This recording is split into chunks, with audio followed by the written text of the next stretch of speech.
Welcome to the fifth session of the online training of the Climate Resilience and Inclusive Cities, the CRIC project, co-founded by the European Union. I'm delighted to welcome you to this session on good governance for sustainable urban development. And for this, I would like to present you our next speakers. We have Derek Martin as an international planning advisor. He's an experienced urban planner and especially on the topic of governance. We have Federico Eili. He's a project manager and researcher at the ISOCARP Institute, and Nicola Garbi. He's a principal advisor of international affairs at the Madrid City Council. So welcome to this presentation, all of you.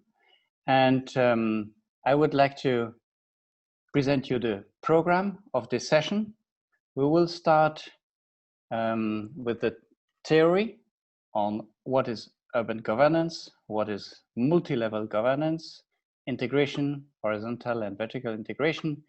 And later on, we will present you some references, national urban policies, urban agenda, and the tools, stakeholder engagement, participation, how everything is going to happen. So I would like to ask first Derek Martin to present you elements related to the theory, urban governance, multi-level governance, and integration. Derek, may I invite you to take the floor? Thank you. Good afternoon, everybody. Distinguished mayors, colleagues, and people present at this online event. Good governance, I think it's well known, but good governance is essential for political stability, and it's also absolutely essential if we're going to head for a more sustainable development of our cities. And with sustainable development, I'm referring not only to the environment, but also to social sustainability and economic sustainability. So good governance is an incredibly important topic. It's also a global issue. And I would like to underline and stress the importance of multilateralism and the influence of international organizations such as the UN and the European Union to exchange information and to give ideas on the best forms of good governance. And that's even important. That's really important because the most important world leaders are pulling down multilateralism, which we have to defend. Okay, next slide. And I'd like to start with that multilateralism because if we look at the UN Sustainable Development Goals, the last two are dealing basically with the essential aspects of good governance. You need strong institutions, you need legal stability, you need justice. Only then will you get peace, and you need partnerships. I think partnerships and with all the stakeholders, everything, that will be a theme of what we're going to discuss this afternoon. Next slide. Basically, what I'll do is have a look at some of the key words and the principles and the definitions of good governance, and then we'll go on to some of the characteristics, and then we'll end up saying something about the integrated and the multi-level approach. That's basically the structure of my opening discussion, my opening topics this morning. So let's take this. We've chosen, again, backing up multilateralism, we've chosen the definition of the UN Habitat here. Let's go through it really quite carefully. Urban governance is the sum of the many ways individuals and institutions public and private, plan and manage the common affairs of the city. It is a continuing process through which conflicting or diverse interests may be accommodated and cooperative action can be taken. It includes formal institutions as well as informal arrangements and the social capital of cities. So we've highlighted, or we've important words here, and it's a continuing process. There's not a beginning and an end. And you have to take on board diverse interests, which can conflict, but they don't always conflict. In other words, compromise is possible. And it's all about participation and cooperation and collaboration. Those are the important things we want to stress, I think, this afternoon. Next slide. Okay, it's interesting really, because if you look at the principles of good governance, we've taken 3 examples from 3 totally different organizations. One is the Council of Europe, which was set up right after the Second World War to promote and defend human rights and democracy. It's not the same as the European Union. It's a separate institution. And then we have Connective Cities, which is a renowned, I think, German-based platform for sustainable development. And we've got the UN as well, the Global Campaign on Urban Governance. And if you take all of those 3 independent sources, they come up with the same key words. And you'll see all 3 mention, for example, efficiency, transparency, accountability, participation, and civic engagement. They all 3 mention subsidiarity, equity, and the long-term focus, and what I've already mentioned, the constant process. And you know, if you were to really expose the main things, and I'll end with this in a few minutes.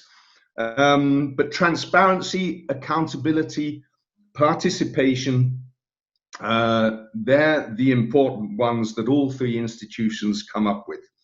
Okay, next slide. So there is this, if we apply these key words, we have a need for governance. And I think you can draw the first conclusion quite simply. Cities and society are really complex systems. They're complex within themselves, with all the different actors and stakeholders being part of that city complex. But in our present day contemporary world, we have networks of cities. So you have to cooperate with, your city has to cooperate with other cities, maybe neighboring cities, but also other cities far away because of a functional connection. We live in a globalized world. So it's a complex situation, and to add to the complexity, we have now an uncertainty of all the urban challenges. I mean, we only have to look at COVID, don't we, to have a wonderful example of suddenly something happens which would change our urban development in a number of ways we still don't know. And the other thing which is not on the slide, well, it is, but I would like to mention the rapidity of change. Our world is changing, not only our world is changing very, very rapidly, and these changes come very, very fast. And cities are at the front line, quite simply, to deliver the solutions, because the cities are the drivers of change. And therefore, if we're going to solve the solutions of sustainable urban development, again, environmental, social, and economic, then it has to happen at the city level. As we'll see maybe in the course of the afternoon, it's a trade-off between scarce resources, between legal requirements, and the challenges that are there and the tasks to deliver. But also, and that will be an important theme of good governance, the citizens' expectations. In English, we've changed the word from government to governance. Government is basically, you have people in power that tell you what to do, and you people have to do it. Governance is a word which says no. Yes, you have influence, you have authority to let's say manage the processes of government, but you have to involve the people because they are educated, they are now informed, and they're not going to sit there and wait for their government to tell you what to do. So this is the essential difference between governance and government. So in short, if we're going to develop good governance, we have to be able to deal with the complexity, we have to be able to deal with this uncertainty, and we have to be able to deal with the rapidity of change. Next. So yeah, and I'm not going to make it more and more complex, but I just want to say something about that. The fact that if you're governing your own city, it's not in splendid isolation. There's a wonderful word I like, which is interdependence. I think interdependence is a very, very important word. You're not on your own. You're part of a network. There's a variety of actors and networks involved within your city, both public and private, and a lot of them have their own influence and their own spheres of power and influence, which they all have to gather together if you're managing a city, and therefore you're dealing with a lot of different networks. So it's a network of management. So city administrations have to adapt to this new role and new conditions. Cooperation, you're interacting, you're cooperating with other actors. So in the first place, you're maybe a communicator, but you're also a manager and a facilitator of these processes. As I said, it's complex, but you have to face that complexity. So you need to be clear, but you need a flexibility because of the rapidity of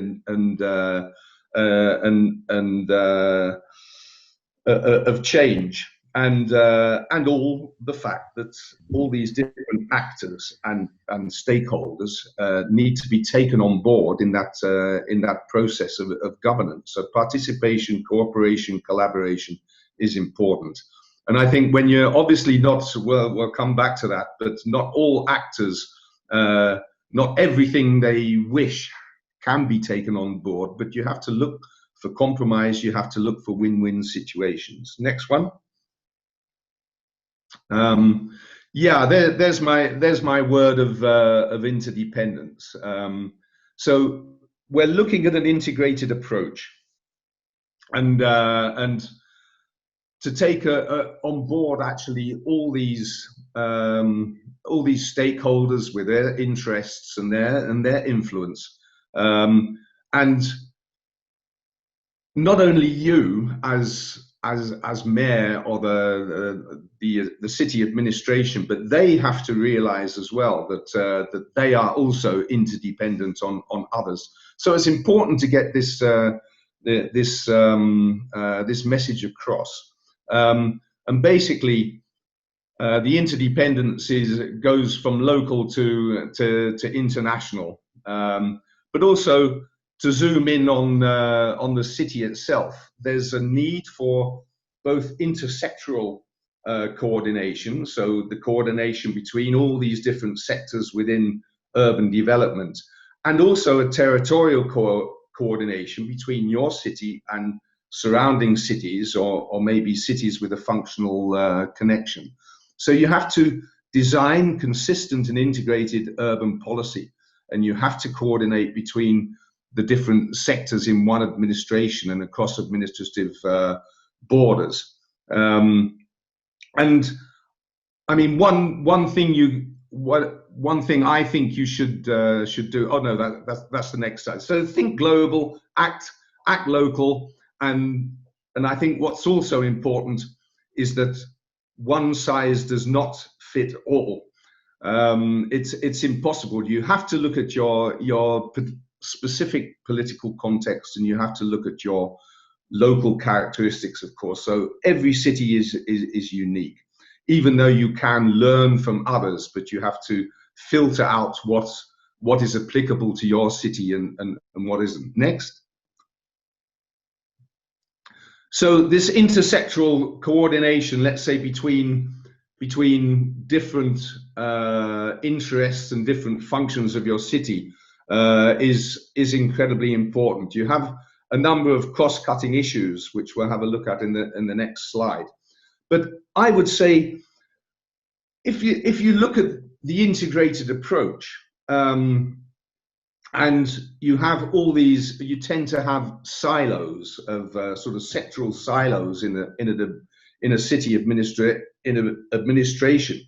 If you want to promote the horizontal integration within a city, then I think it's a good idea to have planning actually in the mayor's office with the city management, because then they oversee all of the different sectoral departments. So I would put them at I will put the planning and the strategic development at a central place. So okay, next slide.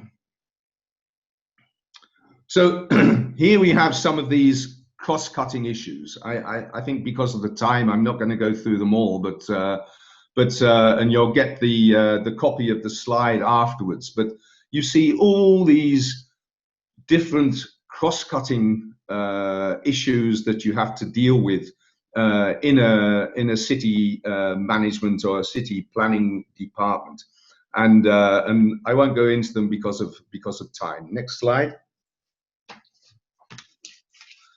Okay, then I said it's horizontal integration is not just within all the different functions of a city administration, but your city is part of a wider territorial area, and there's often scale mismatches where traditional governance arrangements do not reflect modern day geographical expressions of social and economic developments and territorial coordination. I mean, a good example is that metropolitan areas have spread all over and absorbed different smaller cities around them. So the governance system has to adapt to those functional areas where it's possible. There's very often a mismatch between cities and administrative entities, and I don't know. I've spent all my career in the Netherlands, and you see these not a totally unknown country, I think, in Indonesia, but you know, the old provinces are historically grown, and a lot of nation states have a bit crazy regional entities because they're very historically based. Whereas now the functional interrelationships between cities are really totally different and don't reflect these administrative boundaries. So it's really, really important not only to define those functional areas which may be crossover administrative boundaries, but it's also incredibly important to develop cooperation between your city and those cities with which you have a functional link. Next slide. So I've been talking about horizontal integration, but there's a vertical integration as well, and we come back to this this interdependence between different levels of administration, and we call this multi-level governance. And again, let's have a good look at a good example, a good definition of this. Multi-level governance can be defined as an arrangement for making binding decisions that engages a multiplicity of political independent but otherwise independent actors, private and public, at different levels of territorial aggregation, in more or less continuous negotiation, deliberation, implementation that does not assign exclusively policy competence or assert a stable hierarchy of political authority. It's that last point I want to emphasize. You know, history has shown us that the nation state has got, actually, in my humble opinion, too much power. And the nation state is only one part of a multi-level governance. You have the local, the regional. Can we go to the next slide? Yeah, okay. Different order of slides, but what's important is that you see you're part of a multi-level governance. So the nation state still has a lot of influence, but I think the regions and the cities, because of their really important functions, but also certainly in Europe, where you have the European Union, which has really quite a lot of competencies which the member states have given it. But also at the global level, we're seeing an interdependence, which is incredibly important, which is why I've also always emphasized, I mean, the multilateralism, because it's really, really important. But let's have a look at very quickly at this vertical integration. Subsidiarity is important. So the idea is that you only give competence. So everything starts at the city level, and you only go to a higher level when it's necessary to do so. Not every nation state has this principle, but I think you're seeing that there's a slow process in many member states, or many nation states, that are becoming more and more followers of the subsidiarity principle. And then there are issues of legitimacy. I'm looking at my watch, so I have to hurry up. Of legitimacy, accountability, competencies, resourcing. So it's not just competencies and accountability and what you have in your legal setup, but obviously whether you can pay for things is important. I mean, so I think it's quite important for cities to have their own source of income, but nevertheless, the cities are never going to have sources of income which will cover all their costs. So again, from the financial point of view, it's important to have this multi-level governance. Okay, let's go to the next slide. And you know, this is the you just see all these 5 levels: local, state, provincial level, national level. Okay, it's an EU slide, but you can call this, you know, Southeast Asia is also a level of cooperation, which is probably developing. And then you have the global level, because a lot of problems, climate change, are now global. So we have to collaborate okay, let's carry on, because I don't think we're going to the EU level, because it's but the importance of the EU level actually is that it's gone one step further than maybe other, what I would call regional global levels, such as Southeast Asia or Central Asia. So it is maybe something to have a look at, but I'm certainly not going to go into all the complexity of this system. But because the EU is, in terms of governance, maybe a little further at that continental level, there are things to learn there about how cities and urban development is also part of EU policies via the nation states and via the regional levels. Okay, next slide. And what's interesting about that EU example is that, you know, there are so many different government structures in all the member states, you know, from classic unitary countries all the way to federal states. You know, different levels of centralization and how powerful regions or cities are. So, you know, in order to sort of to collaborate at this multi-level governance it's important to realize that the government structures and also their constitutional setup are totally different. So it's a very, very difficult thing to do. So that's where I stop and hand things over to Nicola. Just to sort of round off with a central message.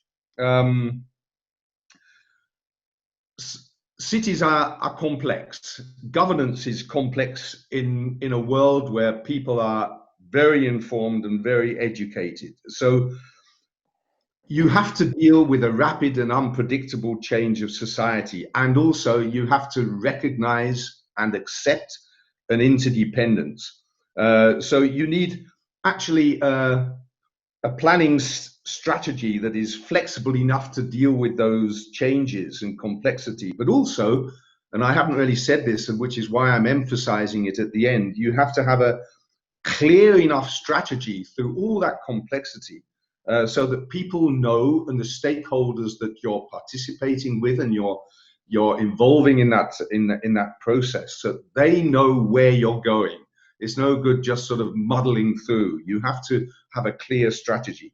So no government of no urban government system is perfect. It will take a lot of time to change a system because it's politically embedded.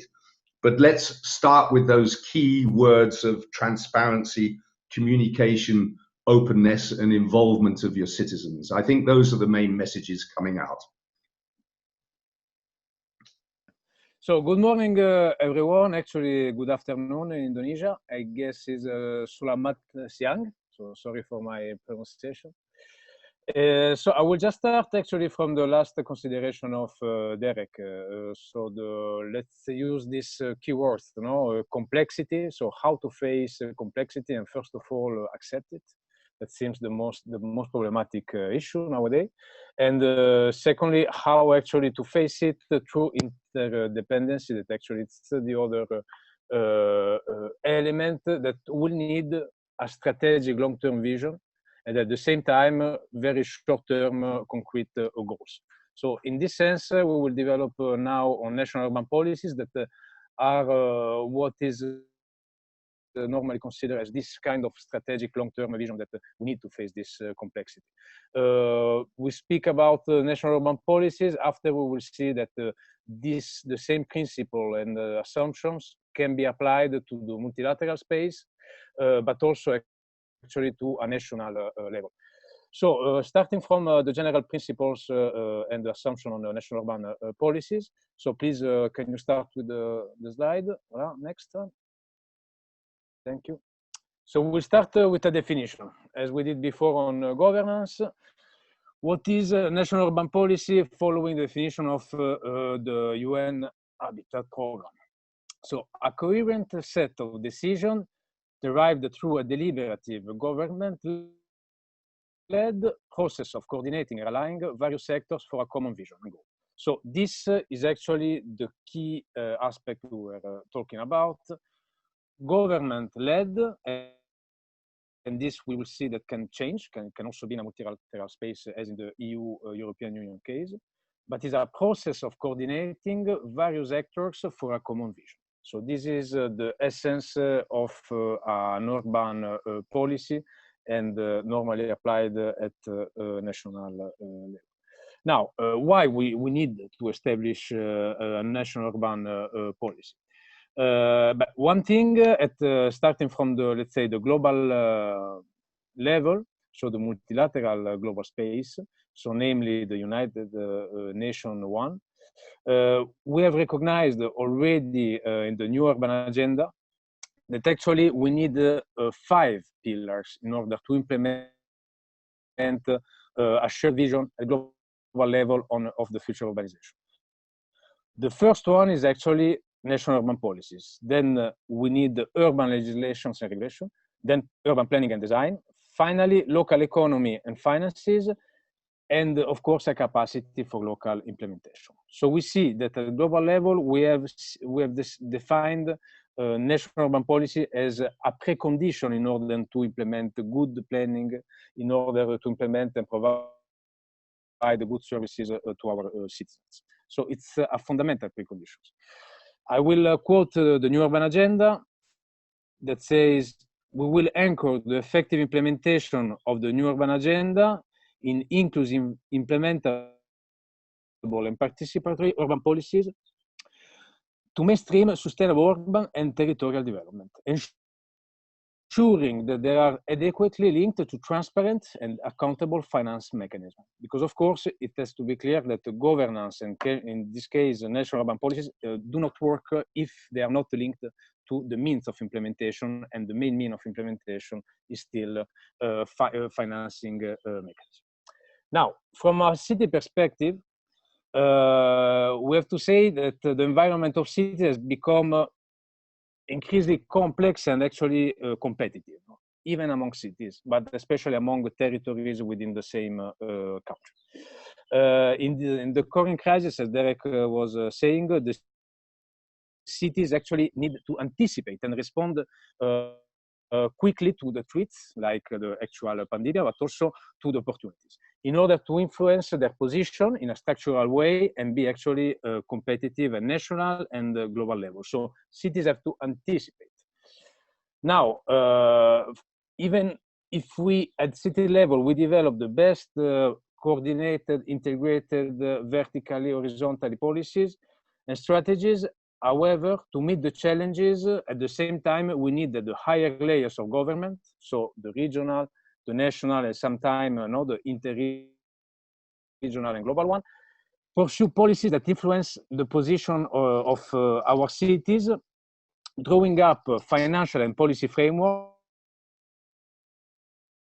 that create a condition in which cities have the capacity to design and implement correctly their own policies. So unfortunately, the action of at the city level will anyways depend on the superior level of governance in terms of policy and financial framework.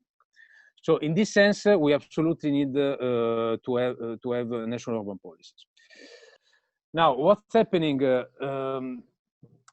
We have to say that most of the governments have great difficulties in formulating national urban policies. Actually, we have very few cases of mature national urban policies, especially in terms of capacity of implementation and monitoring. This is due to the insufficient capacity of governments, the changing political context, the complex relationship within and between the different government departments, ministries, the different interest groups, and of course the political pressures. So there is an enormous quantity of, let's say, threat that can be defined as a structure. So in this sense, it's the consultation is key. Consultation is key because it allows the process, the formulation process, to build a consensus. So it will determine, even if it might take much longer time, but consultation will determine the fact that the consensus will legitimate the policy that had been established. So it will be much harder after to change it. Let's say after an election, after 5-6 years. So consensus should be the foundation of the design of a policy, in the case of national urban policy. So the good policy formulation, we can say that requires political will, visionary leadership, organizational know-how. That's a key issue. So we have to develop our capacity also within the government, the ministry, but also at the city level. Effective consultative mechanism, as we said, and good negotiation skills from the part of from the ministry side, national level, but also from the city side.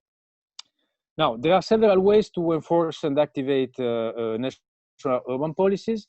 It actually depends, as Derek was saying before, there is no solution for all. So that means that every country will have its own way actually to activate and design a national urban policy. But yes, we can identify some common assumptions and also some common principles.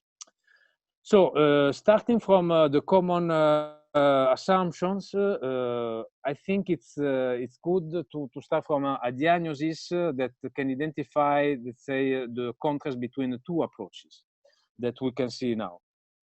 The so-called 5 fighting approach versus a broader strategic approach, as we said before, is essential in order to implement correctly and reach goals towards a sustainable urban development. So on one end, we see that many national urban policies, they just focuses on problems, solving problems. So that's what we call the firefighting approach, rather than actually harvest the full potential of the different sectoral policies or action that are done territorial and city level. So focus on problems rather than potential. At the same time, the national governments, we can say that they intervene in almost all the policy domains that affect cities, but explicit urban policies are very difficult to find and are normally narrowly framed at national level. So they are completely fragmented in the national framework.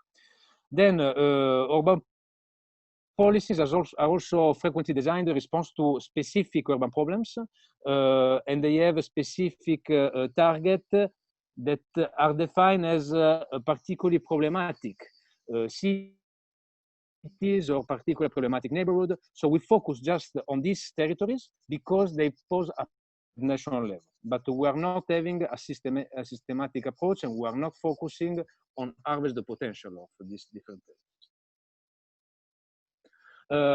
At the same time, the city reform efforts that some of us try to do are actually undermined by this lack of coherence between the national and the city level policies. So we underline the fact that at city level, we are completely dependent. So again, the interdependency principle that I was mentioning on the national level. So we can do all the efforts we want, but if there is this lack of coherence between the national and the city level, and I would say also the regional level, the result, of course, will not be the best. Finally, I mean, we can also check another aspect that is, let's say, the perspective of the policy coordination. Policy coordination is key, and this is common to all the national urban policies, on all the urban policies, also at city level.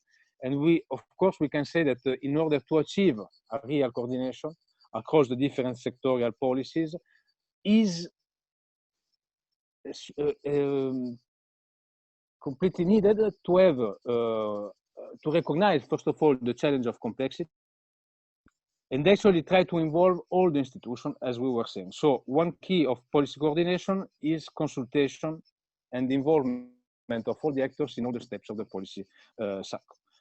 In this sense,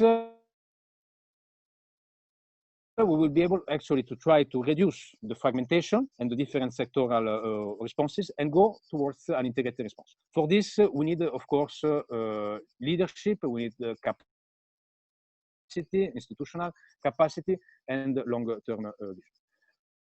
So we can resume this, the different assumptions and pillars, let's say, in three blocks: the participatory approach, the capacity development of the institutions, and then this is something that can be useful, especially where the integration is still in an early stage.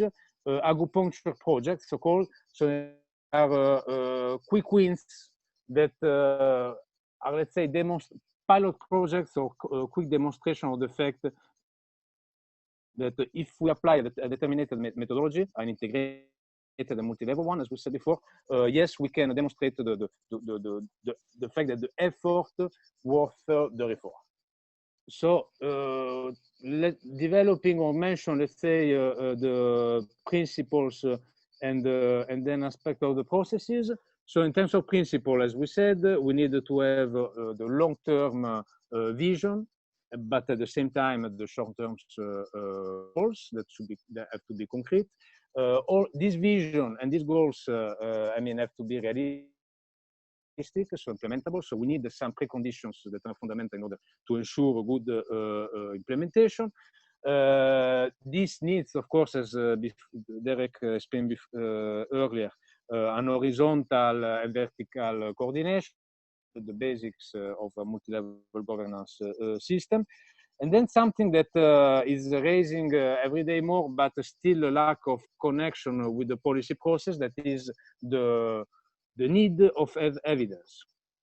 Evidence, not just to take good decision, or at least to help the decision-making process, but also to have transparent processes and accountable processes. So that's extremely important for the quality of the policy itself, and for the capacity of monitoring and evaluate it through the process, but at the same time to create a legitimation towards the citizen, as it gives the possibility to have accountable and transparent data.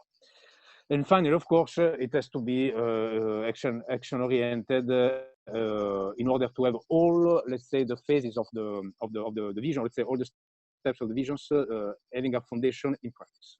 Voilà. So finally, we can always, in this kind of common approach, so we can define the different steps of the process in order to establish a national urban policy. So the first one is that to be feasible, and feasible means a will from all the level of governance, and namely the national one, that is the key one. In the case, for example, of Europe, it will be also the European one. So we need the political institutional conditions. Then the diagnosis, of course, it's extremely important, as in all the approaches, to start from the reality of the situation. Then we need a formulation that actually is together with implementation are, let's say, fundamental, especially in terms of participation of the other stakeholders and the transparency towards the citizens. So we need to involve the actors in the formulation implementation phase. This is fundamental. And finally, the monitoring and evaluation. So this is, let's say, the last step of the policy cycle. And of course, I mean, more capacity in terms of data and evidence we have, and the better quality we'll have in terms of the policy cycle and the transparency and the legitimation by the city. Next slide, please.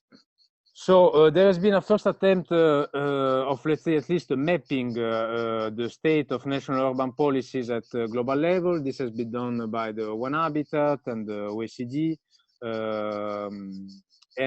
This next slide, please.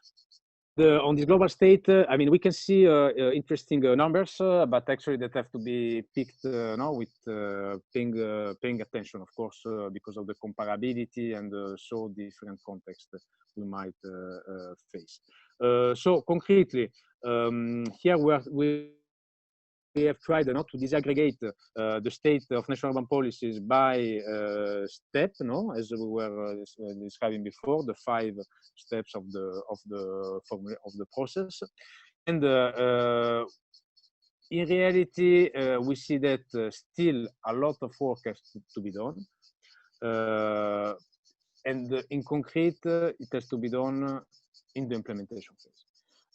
Still, there are we're lagging behind. And there is a big difference also between continents. So, as there was saying before, in Europe there is a very specific context, because there is a region, a project that in reality is a vision, and this regional integration we have in Europe actually allows us, and we can see it from the disaggregation. The continental aggregation of the national urban policies give us probably more support in order to be more effective in the implementation of national urban policies. So it's an interesting data, the fact that you have more integration at regional level, and so a stronger multilateral space. There, national urban policies seem to have more capacity and more quality. Voilà. So after having put on the table, let's say, the basic and common principle of national urban policies, I'll try to develop a little bit what can be its application in a very specific context, like the European one. And then after, I will take the example from a city, the case of Madrid, so a city perspective. I think that the European Union example in terms of urban policy is extremely interesting because it can be actually a reference, as Derek said, for the Asian regional integration process. So you have a very similar, let's say, what has been Europe in its early stages. So Asian actually can also go in the development of common principles for the development of urban policies at the region southeast, in this case, level. In the Europe, what we did is that after, let's say, in the Europe, we started to have dedicated programs and dedicated funding and resources for cities since the 1990s. So it's actually 30 years of dedicated policy to cities, even if, of course, at European level, there is no specific competence for cities, but more or less a little bit more than the 70% of the normatives and regulation applied to cities are coming from Europe, and a lot of cities are just depending on the public investment coming through the national government, but from Brussels, in order to provide the services to their citizens. So there is no clear direct competence at European, but in terms of normatives and regulation, in terms of funding, the European level is essential. So there is a need and a request from cities to be more involved in the definition of the policies and the budgets at the European level. Of course, this is a big contrast with the national member states. They, of course, want and are jealous of their competences. These do not apply the same way in all the 27 member states. So what is the urban agenda that come out of this experience and of this request from cities to be at the table? So urban agenda in reality is a multi-level governance system put at regional level that actually seeks to do what we were talking about, the national urban policy. So we apply exactly the same principles and processes. So need to have integrated and coordinated approaches in order to have a structured urban dimension of EU policies that can be then applied at national and local level. And this is actually to improve the impact of those policies and the effectiveness of the investments, and finally, of course, to improve the quality of citizens.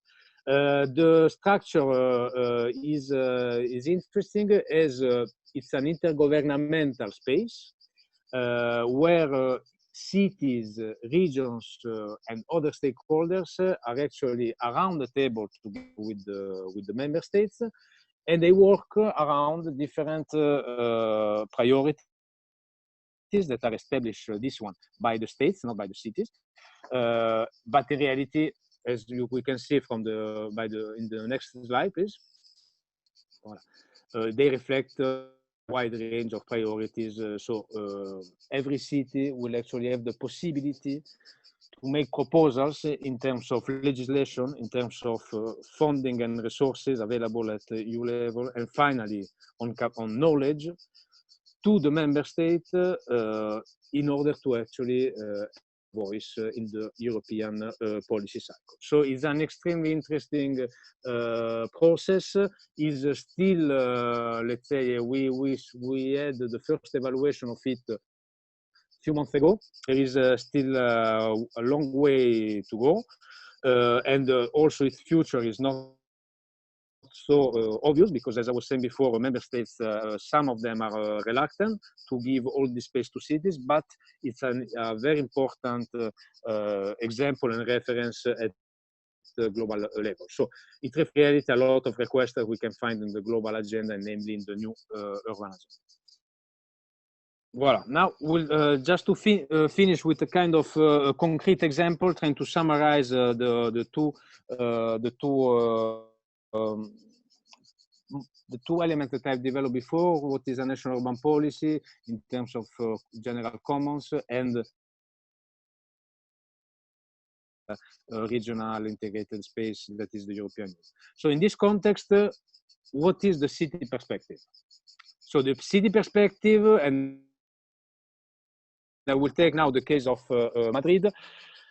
So just to have a very concrete example is the following. Now we had the pandemic crisis, as you are also experiencing. So we have a common understanding of the situation. In this context, what happened is that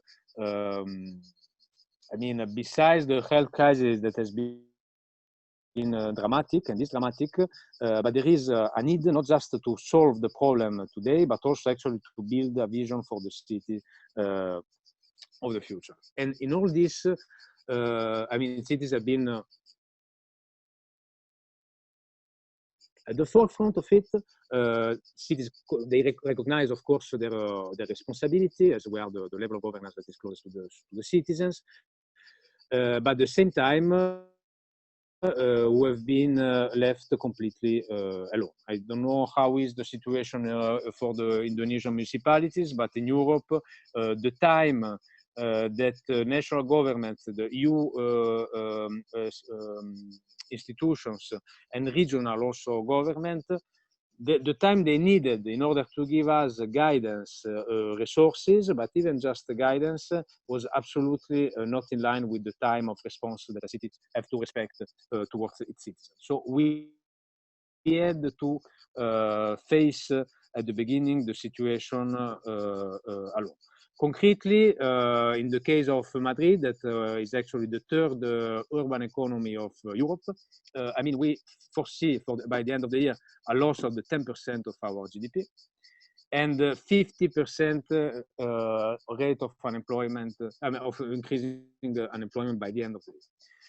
So this is actually a dramatic situation for a florid economy as the Madrid one, and still the solutions in terms of policies and the funding, but also even the capacity of having health and sanitary materials to respond to the needs of our citizens didn't come from the national government, neither to Europe, but actually from cities and among city solidarity. In Madrid, the first thing we did, the first month, was just working with the Chinese cities in order to get materials that the state was not able to provide. Next slide, please. Voila. So in this context, Madrid, of course, the capital of Spain, but Spain is in Europe, and as you might know, the response also to this crisis is actually, first of all, a EU response. Again, the interdependency principle. So Madrid depends on Spain, Spain depends on Europe, but also Madrid depends also on Europe. So we had, let's say, the EU response has been now shaped in what is the next European budget for the next 7 years, and also by a recovery plan. This has been, let's say, agreed in terms of principles, not in terms of concrete guidance mechanism, but principle 2 days ago. Meanwhile, cities had to, anyways, face the situation and again give and provide services to citizens. So, in order actually to make sure that this funding allocations that are decided at European level, that after goes at national level, in case of Spain, meet the need of the cities that are on the ground, what we need is again multi-level governance and the application of what is called the principle of partnership. So these two aspects are completely necessary in order to guarantee that the response of the EU and the national state meets the requirement of cities. In this sense, what we are trying to do is to use the mechanism as the European Urban Agenda, as we have seen before, so a space where cities have a seat on the same table of the national member state, and the same we are doing in the multilateral space at the UN level. Please, the next slide. Thank you. Well, then concretely, besides the advocacy that cities can do at the global level, at the UN, in the European multilateral space, but then we also have to act at the national level. And at the national level, what we did is that we join up with the other cities. So again, city cooperation is fundamental, and city cooperation is not flexible and depend on the level of governance. So together with Spanish cities, we want to speak with the Spanish government, together with the European cities to the European institution, and the messages are always the same. And concretely is one, to be involved in the preparation of the budget. So they have agreed on the amounts, etc., but not on how it will be actually designed, the budget. So we are asking to be involved in the financial framework definition. The same, we are asking for the national recovery plans that will be, let's say, the recovery plans of Europe applied to the national level. So we need to be involved also in the national process of design of policies and the budget. And then something that actually is absolutely already feasible and affordable, that actually is to be able to use the leftover of our municipal budgets that were accumulated in the previous year that have been blocked by the national finances. So there are three aspects that are key, and the three requests that are coming from cities like in Europe, like Madrid. One is to be listen, be part of the policy cycle and definition of policies and budget at EU level and national level, and then just unblock the resources that are city resources that are blocked to guarantee the financial sustainability of national member states towards Europe. So you can see how the interdependency is total. That makes a very complex situation, but at the same time, it creates much more opportunity for cities to make them listen and to have actually capacity to impact on the policies and the budget. So what we're just expecting is that at the EU and the national level, institutions will do the same effort we have done and we're doing every day, trying to find solutions, innovating policies, find resources, cooperate, and all this based on a vision, a common vision, and a legitimation that is done by the citizens. Well, I think I can stop here, and after maybe we can go in the question and answer part to maybe go more in a concrete aspect of how cities are trying to act into national urban policies at the national level, but also in the multilateral spaces of the EU. Thank you. We've been going on for a long time, so I'm going to keep this last section very, very short and just pick out a few things. It's about zooming in a bit on participation and how to engage the stakeholders. And next slide. So basically, I think most people have a good idea of what a stakeholder is. It's basically people, organizations, groups that are not only affected by a certain policy of the city administration, but there are also groups that have certain interests, and it doesn't have to be linked to a certain policy, but they actually are responsible in their own eyes for their own policy and what to achieve something in their own field. And so an inner city, as we've said, there are a lot of these. Come back to it in a minute. Multi-stakeholder involvement. So you have to identify those stakeholders that are actually the most important, the most recognizing of the fact that they are not alone, that they are willing also to compromise, and that they are also willing to put water in the wine and maybe not to 100% achieve their goals, but at least to achieve part of their goals by working together and collaborating. So just looking at those three things: identification, analysis, and involving the stakeholders. Next slide.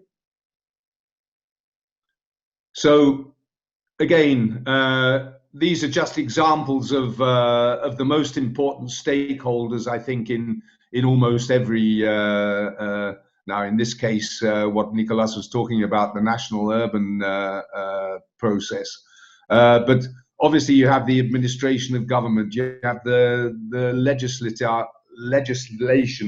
legislative arm of government, public agencies, private sector,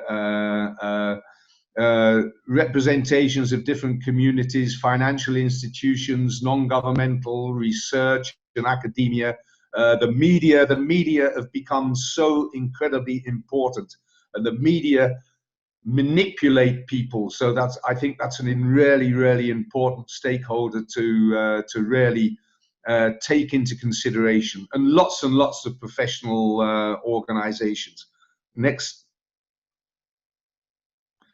And what I want to point out here is especially that square on the right. You've got on one axis, you've got those stakeholders with a lot of influence and a lot of power, and on the other axis, you've got those stakeholders which are really interested in the process of urban development, and I think you have to make some sort of hierarchy of stakeholders that you're going to take on board, and I think, you know, those key players are those stakeholders with a lot of interest, but also a lot of influence, or maybe the right order is a lot of influence and a lot of power and a lot of interest.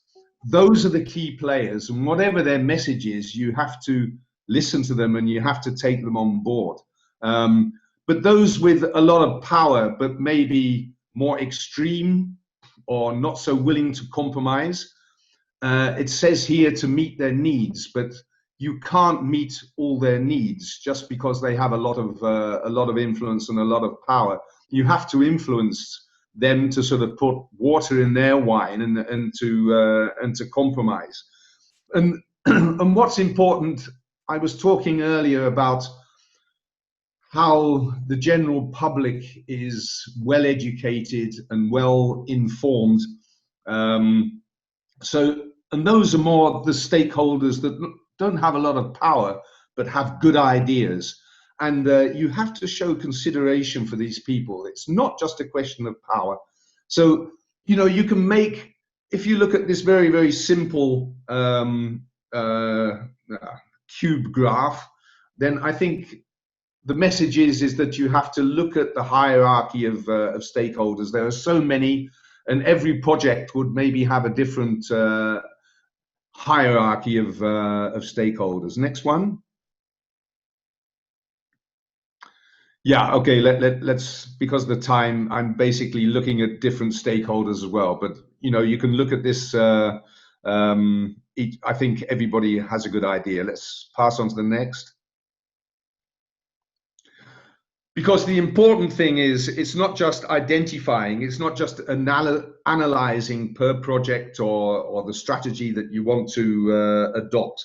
But I think it's, yeah, I've always called it co-ownership, but here it's called co-creation.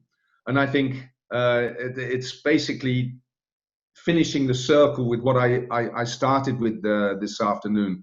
Community participation, civic engagement, and a level of empowerment. You have to enable those people. Again, what I was saying in that little graph, not so much with the power of influence, but also those that are interested. You have to sort of get them involved in the process of policy development, and that's the important thing. And the main benefits you have, you know, you have amongst the general public, you have the idea that they are part of the policies which are being carried out. So, you know, your government is more popular. There's a greater awareness. There's a greater commitment. There's a co-ownership, and there's a better consensus there. And I'll come back to innovation in a minute because we've got a little video from a well-known expert from UN Habitat, Nicholas Yu, who's going to say something about innovation, but it's a word we haven't mentioned before. And I think in all this public participation, and there's a gray-haired me saying this, that it's the young people that have the future in front of them that are going to innovate in general terms. And I think it's really, really important that the younger generations are involved in urban governance, and that it's not just a bunch of oldies. I mean, it's very, very sad when you have a US president, which I think is 73, and the alternative is 78. I mean, there's something wrong somewhere. Okay, and that last bullet point, I think there are certain things you can, certain specific things that you can use, or certain tools that you can use to increase that civic participation and engagement. One of these are citizen labs, where citizens come together and sort of make their own plans for some sort of project. You have crowdsourcing platforms whereby you're not dependent on public finances to actually achieve something you want to achieve in your city. And another tool which came up very, very clearly in an EU project I was involved in, and that's urban centres. In other words, you set up in the middle of town an urban or a building, and it has to be.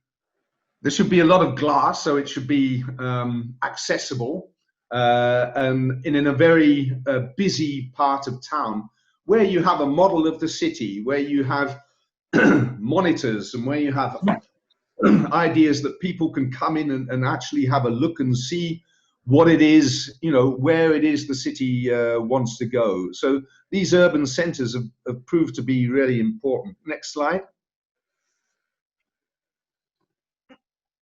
Yeah, and just one last word.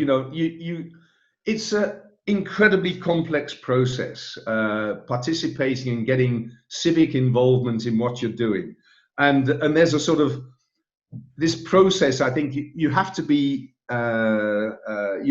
patient. You have to build it up. And I like this slide because it starts with communication, and then it goes to consultation, and then with all these tools, one or two I just mentioned, you can get some active participation, and then you can get some form of representation.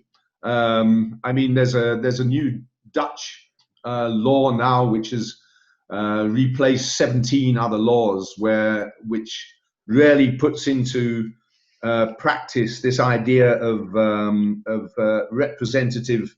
I don't know the word in English, but let's say groups of citizens that are asked to react on certain draft policies. In other words, you're really part of the decision-making process, and then after that, partnerships, and then basically you're talking about co-decision and co-production. So the message here, I think, when you get the slide, you can have a good look at it and maybe look it up where it came from. But it's important to build things up in a gradual process. Next slide. Yeah, and as I said, we haven't mentioned the word innovation very much, but we've got Nicholas Yu, who is very, very involved with UN Habitat in the area of urban innovation, and we will ask him. He's shared a small video with you because he can talk about this subject far better than I can. Nicholas. Honorable Mayors, distinguished participants, it is indeed a pleasure to address you today. My presentation focuses on urban innovation and the role of urban innovation in the local implementation of the Sustainable Development Goals and the new urban agenda. My name is Nicholas Yu. I am the Executive Director of the Guangzhou Institute for Urban Innovation, which serves as the thought leader for the Guangzhou Award, an award that was co-founded by UCLG, Metropolis, and the city of Guangzhou, and co-sponsored by C40 and ICLEI. Urban innovation is about new policies, especially at the local level. It is also about new strategies for implementing change. It can be about new business models and new partnerships involved in those business models that will bring about innovation. And last but not least, we are also talking about new governance approaches. In summary, what we mean by urban innovation is change. My first example is the city of Surabaya, which has been engaging in a participatory 3R approach to waste management, the 3 Rs representing reduce, reuse, and recycle. On the surface, this may look like what many other cities are trying to do in terms of waste management. But as we dig deeper into the case of Surabaya, we find that there are many compelling reasons why this initiative should be considered a highly innovative one. One of the first reasons is that Surabaya had a very small budget to deal with waste management and environmental remediation. And at least at the beginning, it did not receive central government resources to deal with a crisis situation. This crisis situation was basically that one of the 2 landfills had to be closed because of severe pollution. The mayor decided to start a campaign on the 3 Rs. She started the campaign in the compounds of Surabaya. The campaign gradually grew, involving more and more inhabitants, small businesses, industry, and the scientific community. The first significant aspect of this initiative is that Surabaya succeeded in reducing the amount of per capita and absolute waste produced in a city where both the population and the local GDP are growing quite rapidly. This is indeed a very rare feat. The second significant aspect of this initiative is that everyone is involved, from the individual to the neighborhood to the small and medium-sized businesses, large industries, and academia. This next slide shows you all the different activities that are being undertaken in Surabaya as part of the waste management system. These include waste to energy, urban farming, windmills, composting, etc. Some of the innovations that have been introduced in Surabaya include the use of black fly larvae. The larvae feed on organic waste and become a source of protein that can be used for animal feed. Passengers can also pay for their bus rides using plastic bottles. This might seem anecdotal, but if most of your plastic bottles are being collected on the buses, they all end up at the same place, at the bus depot. This can represent substantial savings, otherwise you would require dozens of vehicles going around town picking up plastic bottles from hundreds of bins across the city. But perhaps the most important aspect of the Surabaya 3R campaign is that the mayor has succeeded in changing people's behavior. She has succeeded in changing production and consumption patterns. Because if you do not reduce waste to start off with, you will always be playing catch-up. Once you do start to reduce waste, you provide the necessary space and the necessary time to look at alternative ways to reuse and to recycle. And I think this is the true value of this initiative. In order to conclude, I would say that a true leader is a leader that recognizes and celebrates leadership at all levels, from the kampung to the neighborhood, to the district, citywide, and to the region. I thank you very much for your kind attention. I think the message was pretty clear there.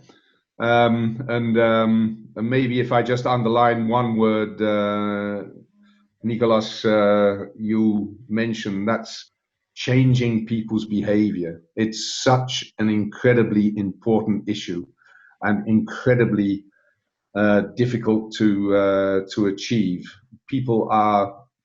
Most people are pretty conservative. So, okay.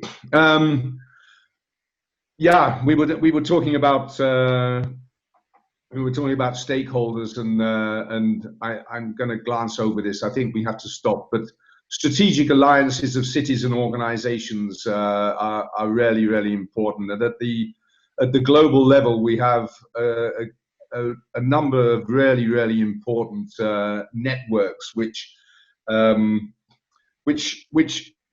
do enable far more this exchange of experience and an increasing of awareness, which is really important. And we've mentioned a couple of here: the C40 cities, the Covenant of Mayors, the Cities Alliance, Global Resilient Cities. Next slide. Because there's one final, just to sort of again finish up where I started, with the importance of multilateralism and the importance of sharing information and the importance of these strategic alliances. One important tool that the UN Habitat has implemented is the World Urban Campaign, and the project leader of that World Urban Campaign is Christine Auclair, and she also has a few words to say to you in conclusion. In 2010, ISOCARP has joined the World Urban Campaign, and we would like to encourage all planning organizations to join us as well today. What is a World Urban Campaign? It is a coalition of urban stakeholders to raise awareness about positive urban change in order to achieve sustainable cities and communities. It is coordinated by UN Habitat and currently comprises more than 200 partner organizations.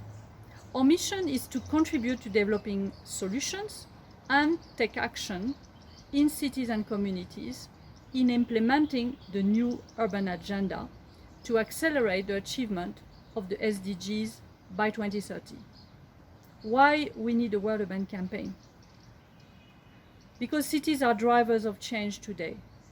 To achieve the city we need, we must work together to craft and implement effective policies, legal frameworks, strategies, financing, and actions in cities and communities.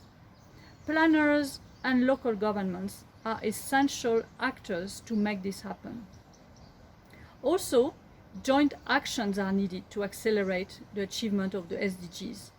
2/3 of the SDG target and indicators have an urban dimension. With 10 years to go to meet the targets of the SDGs, we need to have ambitious goals commensurate with the global effort needed to deliver the 2030 promise. For that, we need to conceive and deliver action in a spirit of collaboration and mutual support among the diverse community of partners, complementing each other rather than competing. Through the World Urban Campaign community, we strive to build synergies in order to catalyze action as needed in implementing the new urban agenda. Urban Thinkers campuses are key platforms to do so. The World Urban Campaign engages the general public through action campaigns on key areas to raise awareness on critical issues and promote positive urban change. The World Urban Campaign promotes policy dialogue to discuss urban issues, identify solutions, and take action through initiatives developed and implemented locally along agreed platforms such as the Urban Thinkers Campus. Solutions and action are also documented and lessons learned shared broadly for improving future action. So join us today to advocate and raise awareness on the role of cities and communities in achieving the SDGs and delivering positive change, to identify solutions to catalyze action between stakeholders in cities, promote action that have the best potential to scale up and accelerate the achievement of the SDGs. So join us today in the battle for better cities, better life. Thank you. I think we pass the word now to Didier, don't we? Thank you so much, Derek. So as always, we have a lot of information materials related to this session, like all the other sessions, and you will have access to these documents online, so you can download, access to documents and look at it and read it when you have time. So we have now a session with questions, answers, and especially think about the 3 questions we have here in the slide, and think about it, and maybe you can contribute it and put some remarks in the chat or ask the speakers on that. So first, what element of governance will be your city's priority? Think about it. Where do you see the highest potential for fast impact? And the third, which tool or approaches can you apply in your city? And as a kind of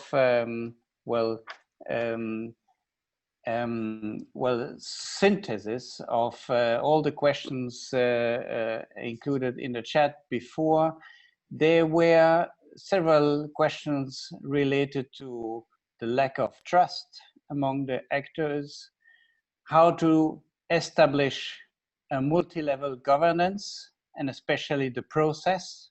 And this question goes also to Derek, I think. How is it possible to implement an integrated approach? Because we are talking about implemented approach, but how can we implement this? An integrated approach, but how can we integrate, right? The vertical and the horizontal dimension. There was also another question about salary expenditures related to good city and good urban area development. Another question was about the challenges of creating a new capital. What does it mean in terms of human resources? What does it mean in terms of using the green resources, especially for the capital Samarinda? Yes. And also I noted down also another question here, which is how maximize the city potentials with the lack of resources we have currently. So this is in a nutshell, I think the most important questions I could collect here in the chat. So again, maybe Derek, you may address some of those questions about how to build this multi-level governance, the lack of trust, how to build up this integrated approach, and then maybe we can discuss the question of with Nicolas also the question of how to make it happen. Yeah. Okay. Yeah. That's the lack of trust and polarization was a word the question poser used, and this polarization amongst the general public and sort of demanding this is what I want, so this is it's not so much, let's say, the central government that's imposing themselves, but certain stakeholders that impose themselves, and yeah, one of the causes of that is a lack of trust. I mean, there's no simple answer. It's quite simple that there's no simple answer. We have to come back to the fact that it's a long process of what I mentioned at the end of Nicholas Yu's video of changing the behavior of people, and I think what's maybe, if there's a key, that it's so important that that people are given the respect to ensure that they are being listened to. You don't always have to do what they want, but as long as you listen to them, and I think that's the main way of trying to erode this lack of trust. But there's no simple and certainly no fast way of doing it, and this polarization, which is really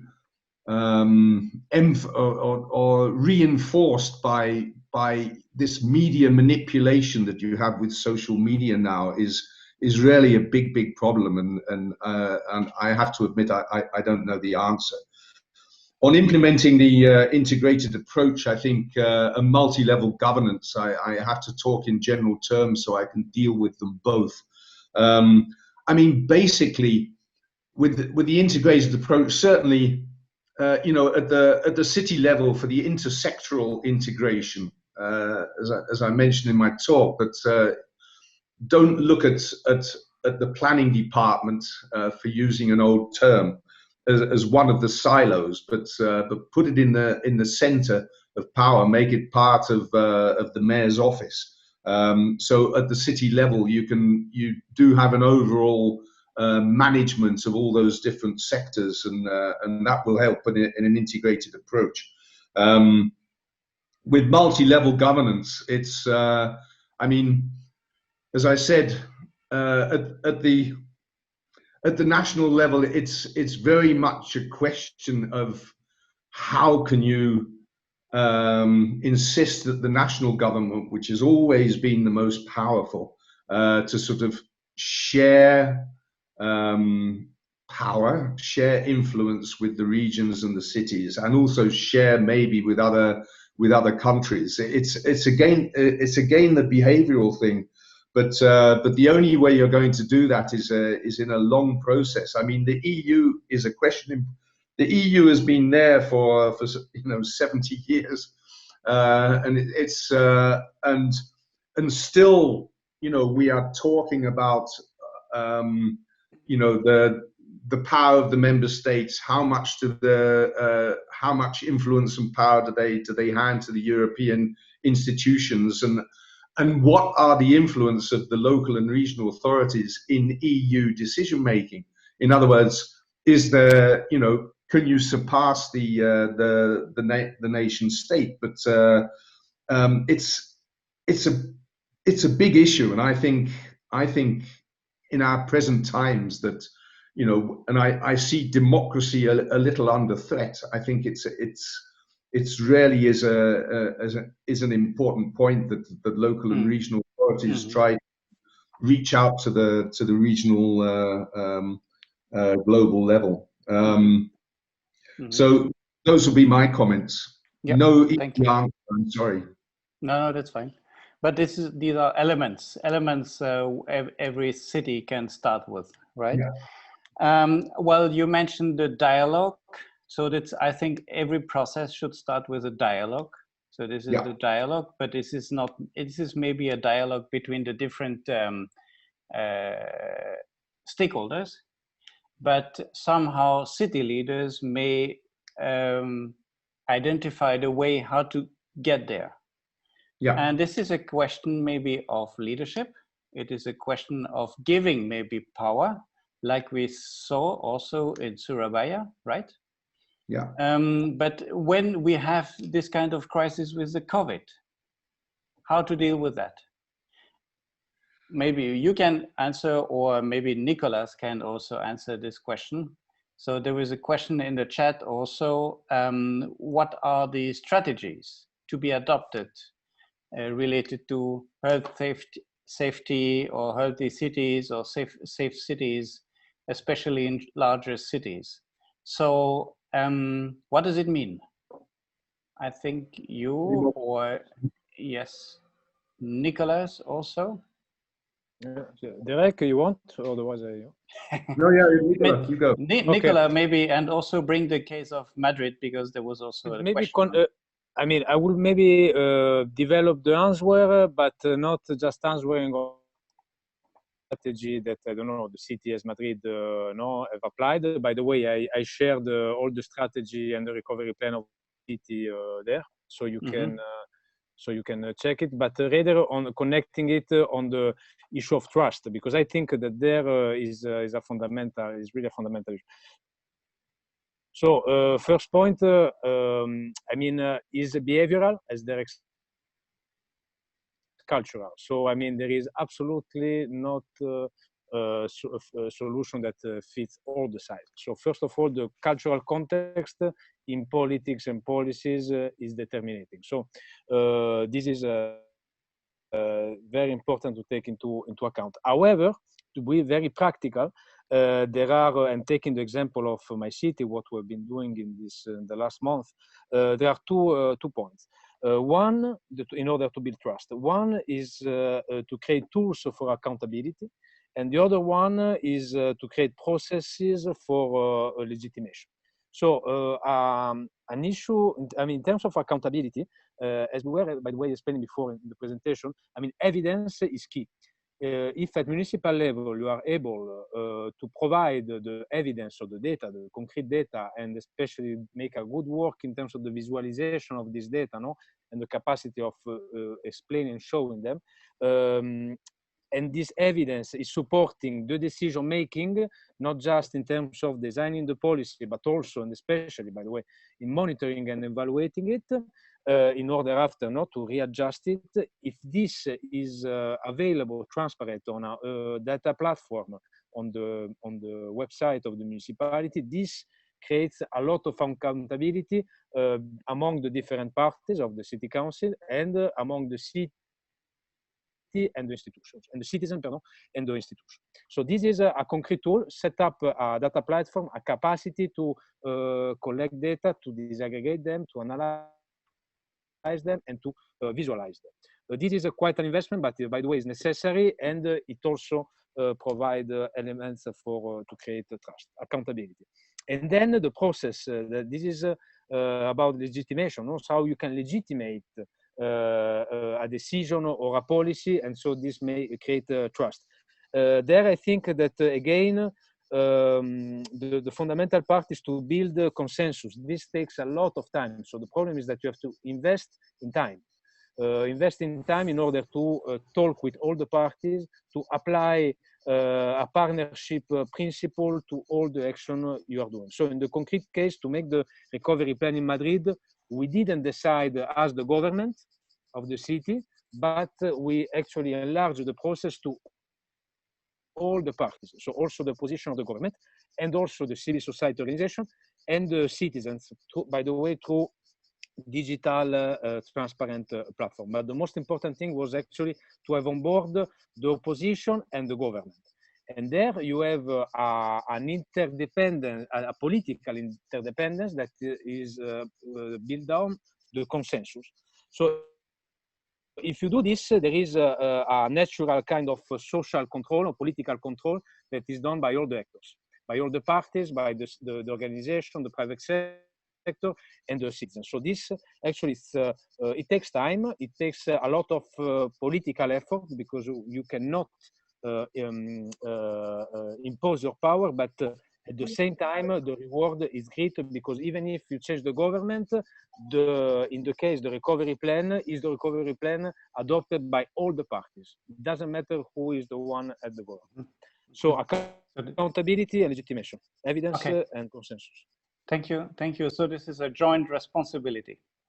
The question of Can I just add one little comment? I think what's interesting about COVID, not that it was totally unpredictable and spread rapidly, but I think the important thing about COVID is that it involves absolutely every individual. In principle, every individual can be hit by COVID-19, and therefore governments were forced to involve the people at a very, very intensive level.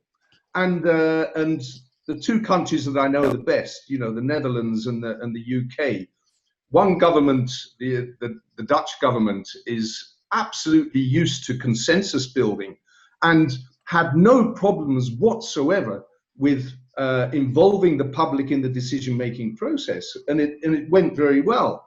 The British government has no attachment at all to involving the public. They just, oh, we've been elected for 5 years and we will do what we want. And so they made a big mess of it because they didn't know how to involve the public.